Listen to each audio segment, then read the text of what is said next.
Welcome to our channel. তো guys, আজকে আমার ঠাম্মি পিঠে বানাচ্ছে, কারণ আজকে হচ্ছে জন্মাষ্টমী।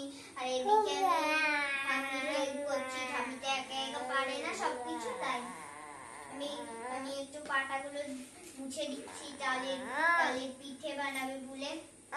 আর এদিকে বড়াও হয়ে গেছে, লুচিও হয়ে গেছে, আর তালের পিঠে বানানো চলছে। তালের পিঠে আর সুজিগুলো ভেজে রেখেছে আমার ঠাম্মি। সুজিগুলো ভেজে রেখেছে। আর তালের পিঠে বানানোর জন্য কলা পাতা মোছা হচ্ছে।